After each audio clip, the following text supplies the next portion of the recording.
to Real Estate Coaching Radio, America's #1 trusted resource for realtors who demand authentic, real-time coaching. Starring award-winning real estate coaches Tim and Julie Harris. Get ready for unfiltered, full-strength honesty about what is truly working to get you into action and make you money in this new real estate boom. Now to our hosts, Tim and Julie Harris. A few years ago, Julie and I deep dived into areas that our coaching students were neglecting the most. And what we learned as a result was that they're all the answers that we were expecting. In other words, we knew you guys were not doing a great job of lead follow-up. We knew we had to get better at teaching you to be more efficient lead follow-up agents, and that's the reason that we sort of coined the idea of furiously fast lead follow-up. So that would be the first thing that we discovered when we researched this. And the second thing we discovered, and this shouldn't be a big surprise to anyone, is the other area of easily improved cash flow from a source is your centers of influence and past clients. And that really is truly one of the biggest gold mines that you guys are letting get by you because you don't have, honestly, it's because so many of you overcomplicate it when you're trying to figure out how to communicate with your centers of influence past clients. Centers of influence and past clients are and always will be the cornerstone or the main spoke that all of you guys should have on your wheel as far as lead generation. Every single top producing agent will tell you that after they've been in the business for, it's not usually too long, 5, maybe 7 years, that a high double-digit percentage of all their business comes from their centers of influence and past clients. But it doesn't just come automatically. You actually have to have a system in place, and then you actually have to follow up and do it. So again, just to make it so that you're super clear about this, if you've been in the business for 5 or 7 years and you're not making, or you're not getting at least 30 to 40% of all your business from your centers of influence and past clients, you are missing the boat in a big way. And as you know, the best thing about center of influence and past client referrals is, generally speaking, you aren't competing for them. Now, before we get to our points, I want to share with you guys a true story. So as you know, Julie and I sold real estate. We sold real estate for almost 10 years, and we typically sold between 100 and 200 homes per year. I did not know the importance of centers of influence and past clients until we were in the business about 3 years. And I'd, of course, been exposed to the idea. This is back when Julie and I were in our 20s, 20 years ago. And I didn't expose the idea. I understood the concept, but really we were so focused on new business. We were brand new in real estate, new background in real estate. We were, doing everything possible to generate listing leads. And the centers of influence and past client list got neglected. So we started then following up on them. We started calling them. We started really drilling down and trying to improve. We just did a couple things, and we made the mistake that most agents do. We started mailing them a bunch of stuff and doing all these other types of things. And we quickly realized that, first of all, really the only thing centers of influence and past clients really expect from you is some sort of regular communication. We're going to tell you about how to build your system on this call. But what we learned was, after only 12 months of being really diligent about centers of influence and past clients, just doing very basic levels of communication with them, we literally started generating referrals on a regular basis to the total of about 30 to 40% of all of our business came from just those two buckets: people that knew us, people that maybe never have done a deal with us but knew us, and of course our past clients. Now that was, of course, not a revelation necessarily, but it was a relief, because I knew, and Julie knew at that point, that if we even took our centers of influence and past clients communication to the next level, we could actually increase the percent of business we were getting from those sources. And you know what? We did, and that is exactly what happened. And what we're going to share with you today is the system that we created. Now, I want you to have an open mind to the system we're about to tell you, because you're going to find that, like most things, it's very practical, simple to follow, and doesn't cost you hardly any money. A lot of you guys are in these centers of influence and past client coaching programs, or have been exposed to these before, where they're asking you to drop off pumpkin pies and they're asking you to do all these sort of, gimmicky things. The novelty of those types of programs wore off about 10 years ago, because what happened was that when those concepts first started, and I remember Julie and I were selling real estate. All of a sudden we started seeing all these realtors. Now, this was back in the 90s. They were running around with buy referral only on their business cards. That was like a trend. And they figured that, that'll, what will happen as a result is I'll start getting more referral business. That'll make me seem more elite.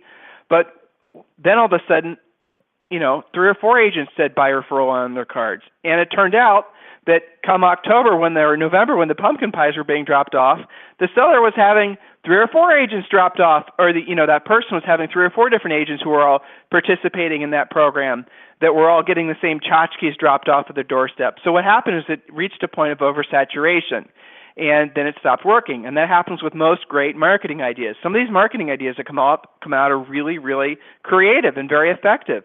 Facebook ads came out about a year ago, and everyone's ranting and raving about Facebook ads. Well, depending on your market, Facebook ads where you're offering sellers in your list, homeowners in your list, a free CMA, those might work great. But in other parts of the country, it's oversaturated. Too many people are doing it. Well, the same thing happens with most of these sort of old school centers of influence and past client systems. When you drop off the April forget-me-not seeds, don't be surprised when you knock on the door and you see the seller also has 3 or 4 other packages of forget-me-not seeds from other agents. Why? Because those homeowners are not just in your center of influence past clients list, they're in other agents' centers of influence and past clients list too. The first agent that dropped them off, well, maybe it was a great idea and they received a warm reception. The second or third agent, then obviously it's looking as a gimmick and the exact opposite of what you're hoping to have happen from courting those folks and hoping they become clients happens, because now they're seeing you as just somebody who's not really doing anything novel at all. Matter of fact, you're just basically putting them into some sort of little tchotchke program.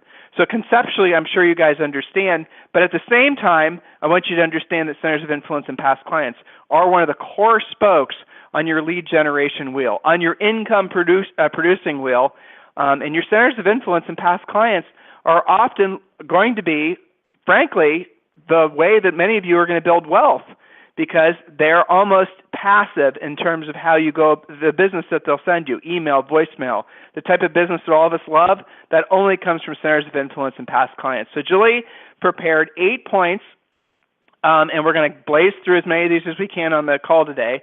And again, all of our points, like everything we do with our coaching program, very practical, easy to understand, easy to follow. So you do have to take some notes, pay attention.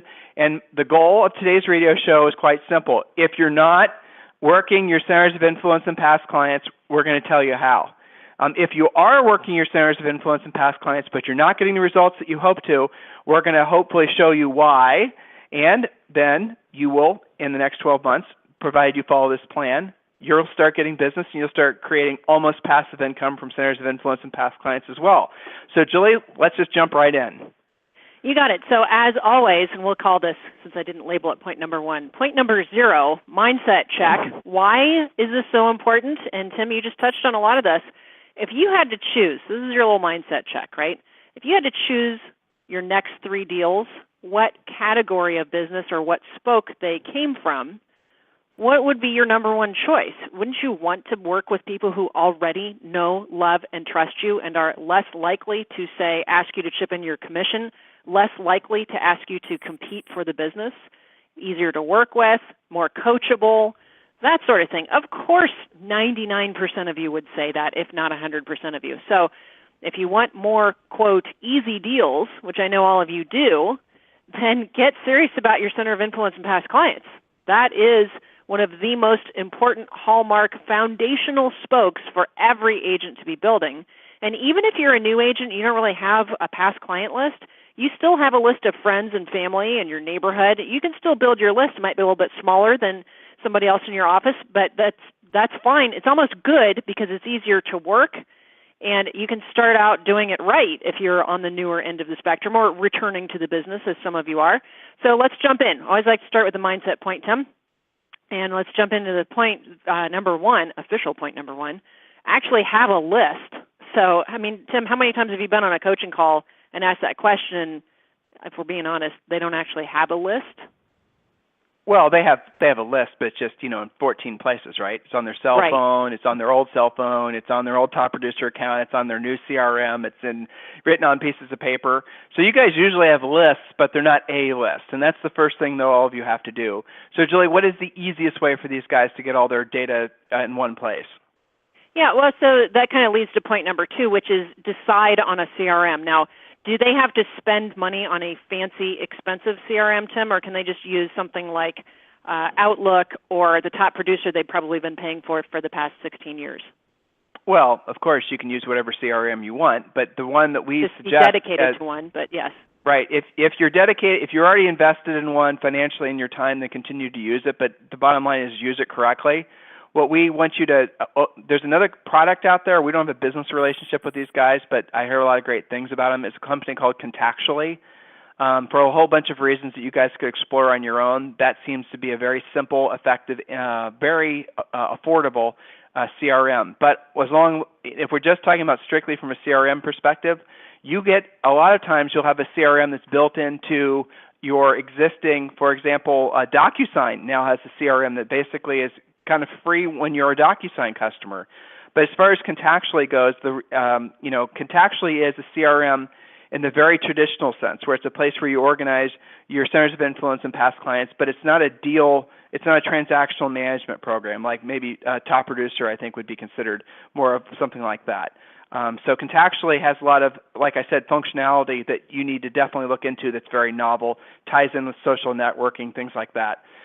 So if you don't have a dedicated CRM, consider Contactually. If you're on a budget, you could literally just use Outlook. You can use maybe like a Google Doc. You could do something like that. The key is you've got to get it organized. Now, the secondary problem you're going to have when you're going through this process is that, well, you only have partial information. So you only have an email or you have the phone number, or most times you'll have a phone number and a name but no email. There's a service called Spokio.com that you should look into that will hopefully fill in some of the gaps in your data and, go from there. Now, again, knowing that most of you have names and phone numbers but not emails, you will need emails following our plan. Another surefire way to get their email is to, and we're going to get to it in a second, but is to call them and offer to send them something of value, a CMA, for example.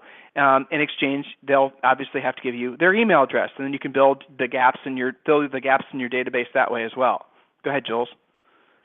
Perfect. So I think the real point with all of this is decide on a CRM and stick to it. You do not have to spend oodles of money, and the reason I bring that up, Tim, is because some of them use that as an excuse. Well, I've been waiting to invest in a CRM, and that's why you haven't been doing anything. So we're removing that excuse. If that means that you stick with something inexpensive but functional and you understand how to use it, great. Where you're going to use Spokio to fill in the gaps, and you can just dedicate yourself to using one system. No more, sticky notes and using your iPhone for some of your contacts, and let's get away from that and commit to one particular system. So the reason that that's so important is in order for you to do anything else with this, you have to have a dedicated list in one system, because the next point is Happy Grasshopper, which is one of my favorite companies because they're so inexpensive and very effective. HappyGrasshopper.com. I didn't name it. I don't know what the deal is with the insect names lately, but Happy you remember. But you remember. That's the reason I use that name, is because everyone, and it's kind of silly, but it definitely is memorable. But Julie, tell them how Happy Grasshopper works. Well, Happy Grasshopper is great. This is automatic email, and it's just simply happygrasshopper.com, spelled normally. And this is an automatic email system to your list, and this is not particularly real estate specific, which I think makes it better. It's not very generic, like maybe what your company does for you, where you look like every other Prudential agent or every other Century 21 agent out there.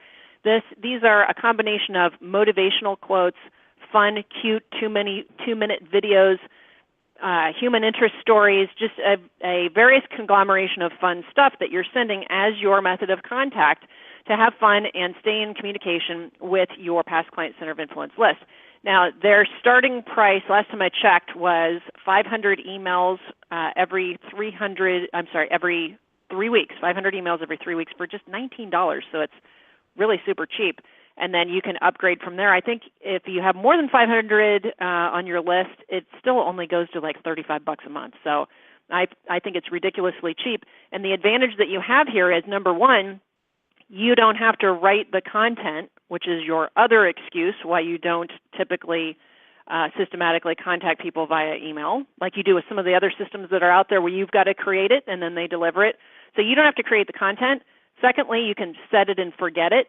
This makes it so that it's not, for example, Tim dependent. So, Tim, if you're an agent and you're out there and you get super busy, that's your next excuse. Well, I don't contact them very regularly because I just get busy with my deals.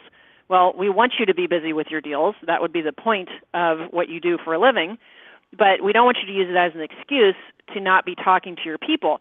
So Happy Grasshopper is kind of a very base level of automatic communication where it's not agent dependent of you feeling like it, of you having time to do it, of you feeling like writing content or coming up with new ideas. So you can set it and forget it, and it's basically like they're talking to their people, Tim, without really thinking about it. But here's the caveat. When you have past clients respond to your Happy Grasshopper emails, you must call them and solidify the relationship. And I'll tell you, here's a great example. One of my Atlanta agents, very skeptical about this, thought they were kind of cheesy-looking emails, not what she would have done on her own. Talked her into it anyway because I know it works, and I like to set it and forget it, take the agent out of the middle, out of the problem. And on the first time that she sent Happy Grasshopper back, she got an immediate response from a past client that, guess what, she hadn't talked to in over 7 years. Bad agent, okay? Well, Julie, let me drill down on this. Let me drill down on this a little bit. It was a listing she never would have gotten for a $700,000 house. That the guy was literally about to sign with somebody else and said, gosh, I'm so glad that you reached out. I wasn't sure you were still in real estate anymore. So we're not big advocates as a rule of these drip systems that you guys do with buyers and sellers because just frankly, if you're putting them in a drip system, you already know that they're a crappy lead, so you just maybe don't even worry about them. But that aside, that's not what we're talking about.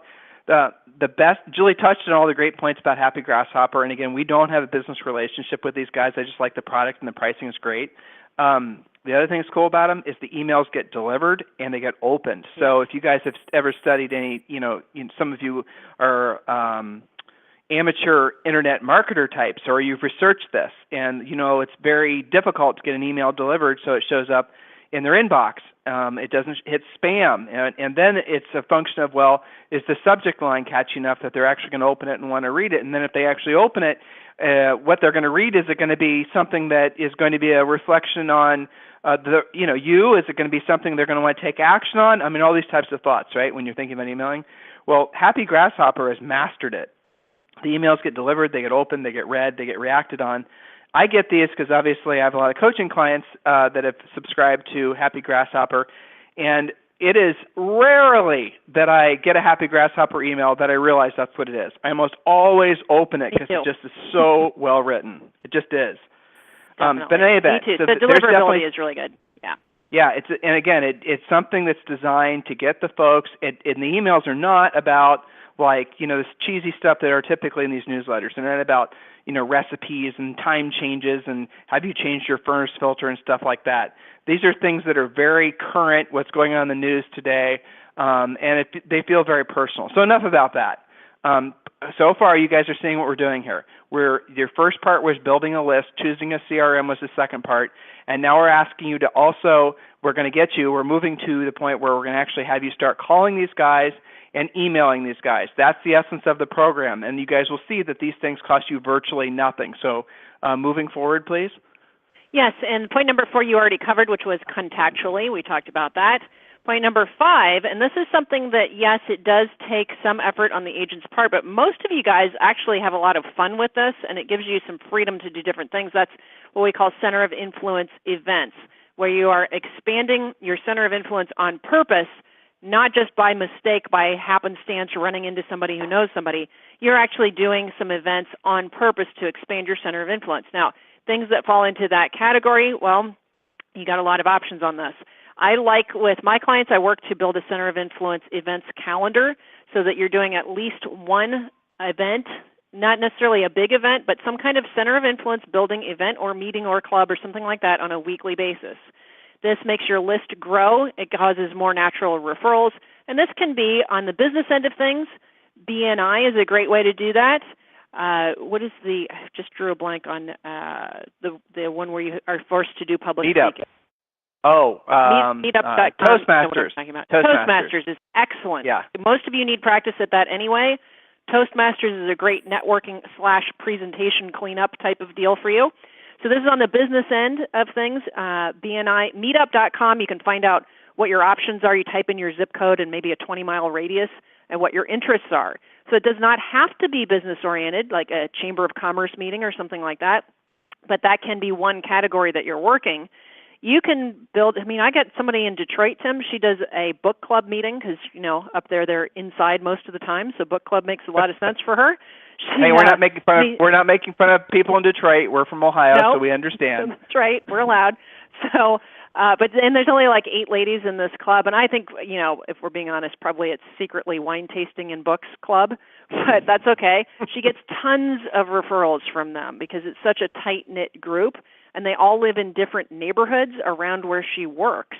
So it's been a great lead source for her, and that's a pretty small mini center of influence. It can be, I've got some of our clients do adult soccer clubs. They do different things with their kids. A lot of our clients volunteer at their kids' schools, so they're meeting other parents. So the point is to expand your center of influence on purpose, not just to meet people, but write down their information. If they hand you a business card, get their information into your database so they start getting happy Grasshopper emails and they're involved with your contactually list. So actually do this on purpose. And I'll tell you what, Tim, the agents that are really, really good at this, the agents who are not good at this really dislike them. Because this is what, this is what causes, and I know all of you guys can relate to this. Everyone can say, they look at a new listing, offices sometimes write up the new listings on the board, or they'll send an email out, this agent took a new listing. Well, you've all had the experience where you go, that is a gorgeous listing. I wish that was my listing. I wonder how that agent got that listing. Now, I know they don't do a lot of prospecting, and it probably wasn't a for sale by owner, and I don't see it as an expired. Well, how did they get it? Absolutely through their center of influence. When you have that experience, how'd that agent get that listing? Why wasn't it me? Probably because it was their center of influence. They've been golfing with them. They've been playing bridge with them. Their kids know each other at school. They out-networked you is the answer. And Tim, I see this most prevalently with our both our driver and analytical clients that are more on the introverted side, and they go to listing appointments sometimes. And they're very competitive because they do what we ask them to do. But if anybody ever gets a listing away from them, it's because it was a tighter center of influence contact. And that's why it's so important for you guys to get good at this. So you're the agent where some other agent is hearing, well, I listed with this agent because I already knew them and I already trusted them. Point number 6. Pretty important stuff. So point number 6, talk to, and this is a challenge for some of you, talk to your past client center of influence list systematically. That means, again, on purpose. Now, there's an easy way to do this. Some of you don't do it because you say, my list is like 1,000 people deep. I'm never going to get through that list. It's such a big project. Well, if we're being honest and we whittle your list down to people you actually have phone numbers for and actually want to do more business with, it's probably not that big. But whatever your number is, all you have to do is take the total number. Let's say you've got a list of 500, and you divide by number of business days that you want to be using. So if you wanted to call your entire list every month, you divide it by 20 business days. Well, that's 25 contacts a day. That's probably too many if your list is 500. So I'm going to say 500 divided by 60 work days, which is a 90-day work time frame. And that's only 8 contacts per day, which is pretty doable. So if you were look at it this way, Tim. If you're one of our agents that is listening to this radio show and you've got 500 people on your real list, you've actually done a good job polishing that. What do you think would happen to their business if they actually just held themselves accountable to 8 contacts a day and they called the entire list of 500 contacts every 90 days, supported by things in the background like Happy Grasshopper? What would happen to that agent's business if they just took that very seriously? Well, okay, but you know what the challenge, and Julie, you know this too, and I know it's your next point, but a lot of these guys just don't know what to say. They don't know what to say, and they don't know how to say it. So they're nervous about what to say. They're nervous about how they're going to be perceived. They're nervous about all these fill-in-the-blank made-up reasons, right? And you guys, it goes back to the radio show we did yesterday. If you don't see yourself as a professional salesperson, if you feel like you're intruding on them, Julie, you have a coaching client. You told me her mom actually raised her, we won't mention her name, but her mom actually raised her to believe that calling people was considered rude because you're interrupting them. Yes, and she's serious. Yeah. And she's not somebody that's like 80 years old either. She's like our age. But she and her sister grew up hearing, unless somebody contacted you first, it's considered rude to call them. period. And this has stayed in her head, right? So some of you guys have various versions of that, whether they're real, made up, or instigated by your parental units at some point or what have you, or maybe even a broker or somebody somewhere has messed with your mindset. It's normal and natural for you to connect to people who know, love, and trust you. That's normal. And we work a lot on this on individual coaching calls, obviously. But I have found, Tim, that the easiest way to get around this is to start with the Ford memory jogger, family, occupation, recreation, dreams. These are talking points. Everybody has a family. Most people have a job. That's occupation. Keep going. I mean, that's the start of it. So that breaks the ice. Now, the reason that Ford works so well, family, occupation, recreation, dreams, is because the O stands for occupation. So, Tim, last time I spoke with you, you were working over there at ABC Company. How's it going over at ABC? Now, there's something that happens in conversation all the time, which is the conversational reciprocity, I guess you would say, where I say, hey, Tim, how are you? What do you say? Yeah, well, I'm great. How are you, Julie? I'm great. How are you? Right. So when I ask about your job, how's life over at ABC, 9 times out of 10, they're going to say, how's real estate? That's why Ford works so well. So then that leads to the next part of the script. I've set a goal of helping 3 more families this month buy or sell real estate. So that's what we teach with our coaching clients. Essentially, you break the ice asking all about them, making it all about them, and then you lead into real estate's great. I'm so glad you asked. But I've set a goal actually this month of helping 3 more families buy or sell real estate. Gosh, who do you know who could use my help? Well, that's so the Julie, script I can give them. So let's tie all these pieces together. So if you use this system, if you follow our instructions, the first thing you're going to do is you're going to create your list. We gave you ideas on how you can do that. But you're going to put the list in one place. We gave you some suggestions on how to do that. Then we told you exactly what to do. So the bottom line is everyone in your Centers of Influence and Past Client list will be getting an email from you regularly, and it's not an overly solicitous email. It's something they're going to want to read. They're probably going to ask you about. They're probably going to comment about. And then the next layer to all this is we want you to call them every single month. So that's the bottom line, is that when you call all these leads every single month and you're emailing them every single month and you're doing this on a regular basis, the law of reciprocity is going to result in you starting to get business. Now, I don't have time, and Julie and I don't have time on this radio show to go into deep dive into a lot of the scripts as far as different things you can say to your Centers of Influence and Past Clients. But needless to say, when they've been getting these emails, when they start hearing from you on a regular basis, and when you're offering to be of service to them on a regular basis, you're going to start getting business from it. All the gimmicky things that some of you have been taught to do, they honestly don't work anymore. They did work 20 or 30 years ago. They just don't work now. Folks want to hear from you. The new secret sauce isn't the social networking. The new secret sauce is picking up the phone and actually talking to people. Why? Because all your competitors are doing the passive stuff. If you start doing the proactive stuff, that's what's going to make the difference. It does take more of your own time. It does take some effort. It does take you getting over some of the psychological things that you might have or the beliefs that you might have about doing this type of work. But once you do, you're going to see that folks want to send business to you. They're going to be glad you called them. They're going to be eager to hear from you again. And many times they're literally going to start becoming one of your greatest sources, if not your greatest source of consistent business.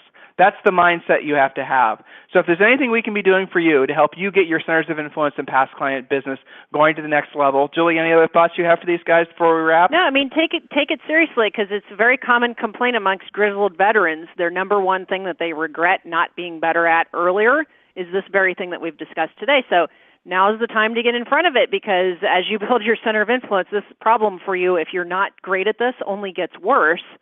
So make a decision that you're going to be great at this, and you're going to reach out starting today. And what do you do now with this? All this information, obviously you re-listen to it, you read the notes you hopefully just took. If there's anything we can be doing for you, please go to freecoachingcallsforagents.com, freecoachingcallsforagents.com, and it will help you get your business back on track. Or in many cases, as with many of our coaching clients, we're going to help you continue your fantastic momentum that you're building this year to make this the start of the best 10 years of your life as we all enjoy this ever-increasing real estate boom. Again, if there's anything we can do for you, go to freecoachingcallsforagents.com. Have a fantastic day. This program has been a presentation by Tim and Julie Harris, Real Estate Coaching. For more information on our real estate coaching and training programs, visit our website at timandjulieharris.com. Remember to tune in weekdays at noon for upcoming shows, and until next time, thank you for listening to Real Estate Coaching Radio with Tim and Julie Harris.